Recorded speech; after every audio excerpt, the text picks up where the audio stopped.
Thank you, Speaker Emerson.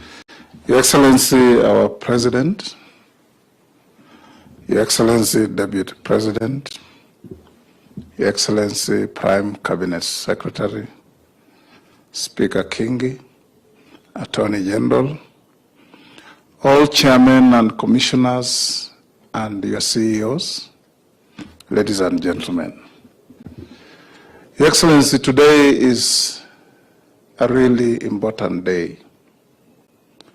An important day because you've taken it to spare time and appreciate Kenyans who toil and moil in the back rooms to make the wheels turn for this country.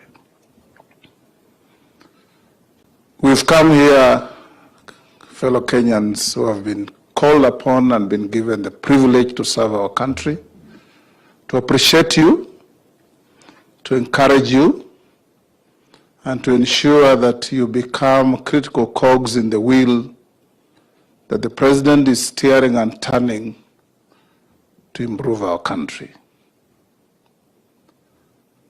The three commissioners retiring, Your Excellency, I'm a bit concerned that the retiring or the exit of Bishop Wabukala and Wafula Chebukati is going to significantly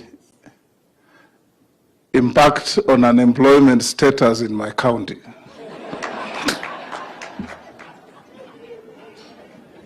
So when we talk of not retiring but moving on, I believe you'll cause them to do so.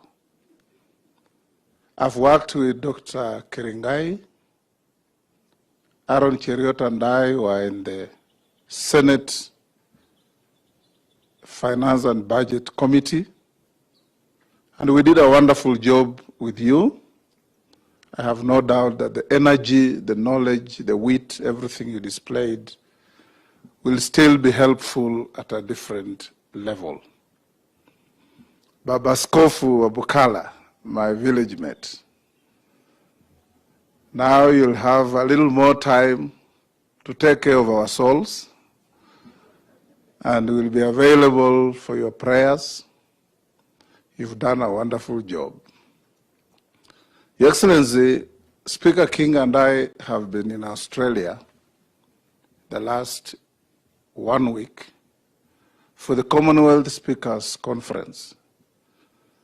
And everybody who spoke, the Indians, the Polynesians, the Melanesians, the Africans, the Caribbeans, were walking to us and saluting King and I in the name of Wafula Chebukati. I told Kingi, every time they salute, just put on a broad smile and take the credit on behalf of Chebukati. Because each one of them was saying, we have read, we saw on CNN, we saw on BBC, we saw on Al Jazeera what happened in Kenya.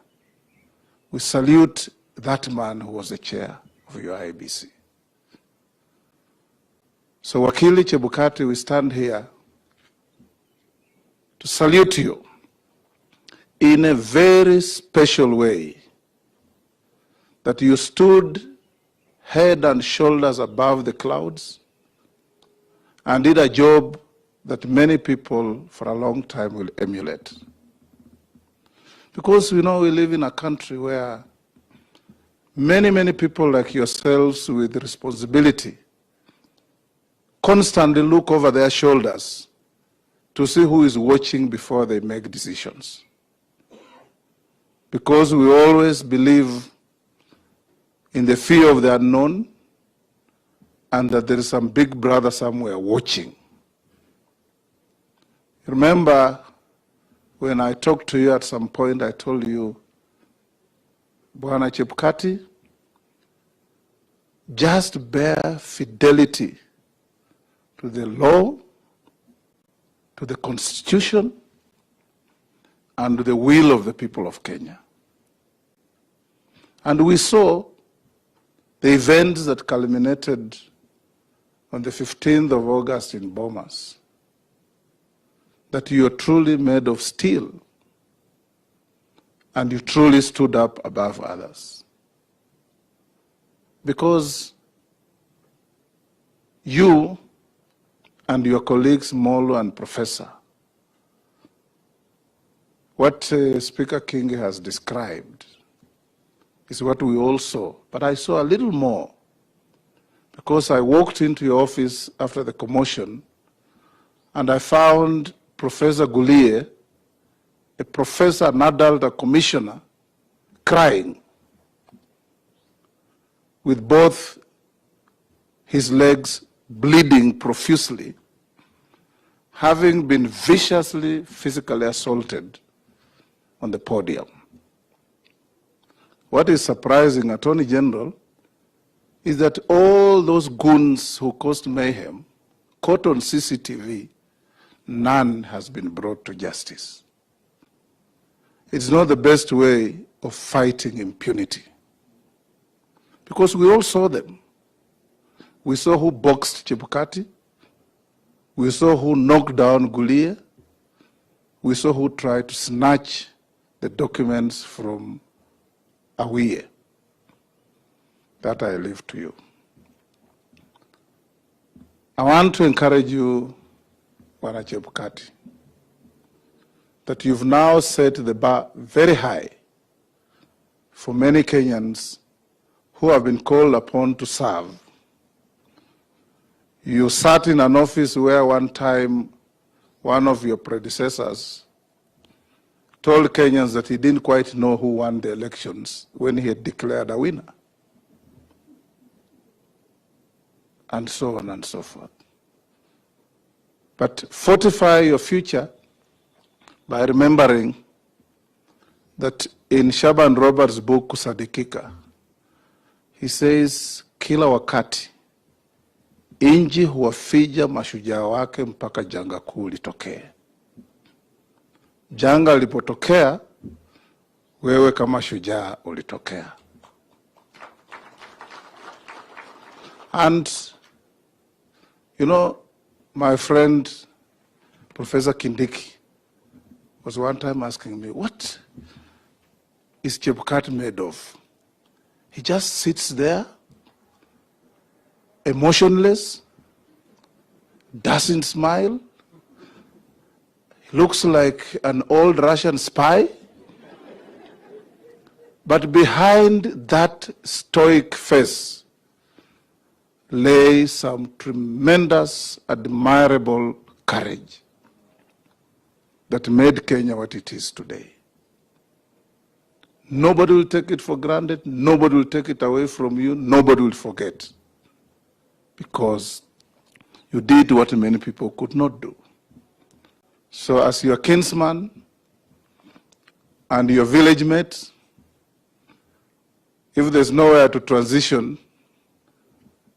I will work with you to make sure that you are not lonely. But our president understands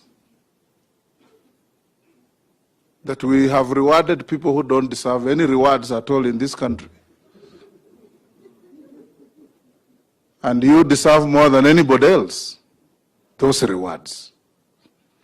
For you commissioners and chairmen, Chebukati has set the bar for us, that you can actually do the right things in the face of incredible adversary and still walk tall.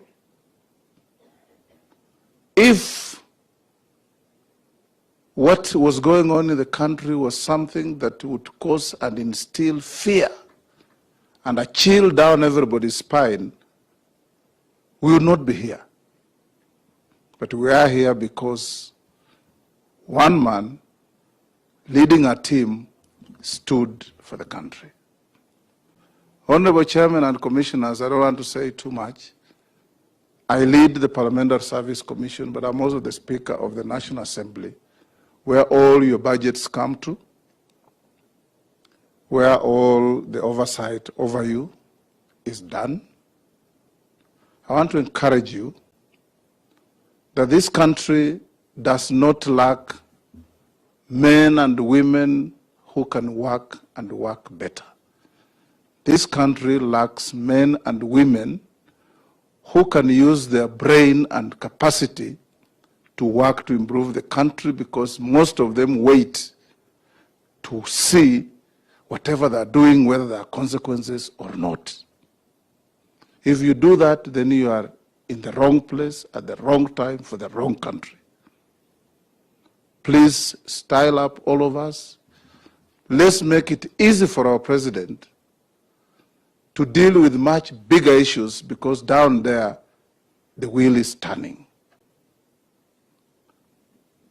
The two good ladies from the Control of Budget and the Auditor General, I agree with you, Auditor General. There's so much wastage in the country.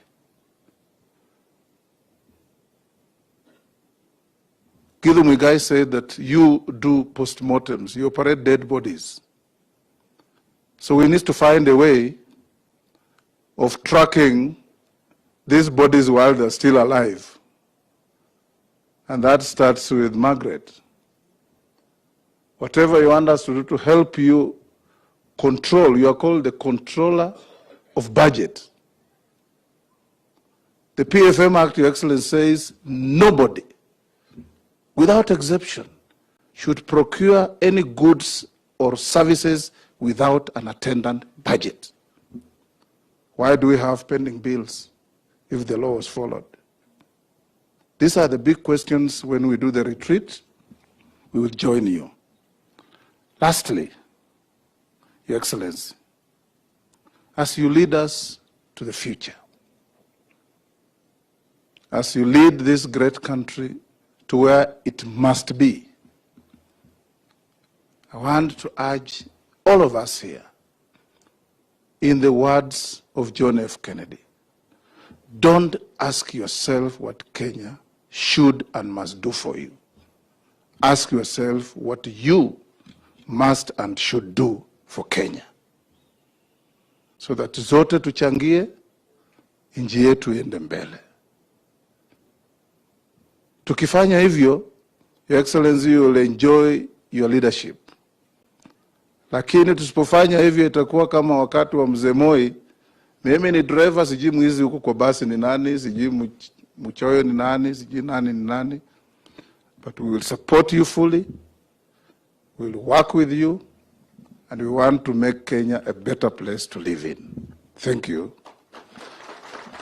Deputy President, it's now your duty to come. And in the words of Victoria Renee, she wrote a poem that said, standing where I am, I can see a better tomorrow. Standing where I am, Your Excellency, I can see a better tomorrow. Thank you very much, Your Excellency. Before I invite you to address these good people, let me once more thank you for taking time to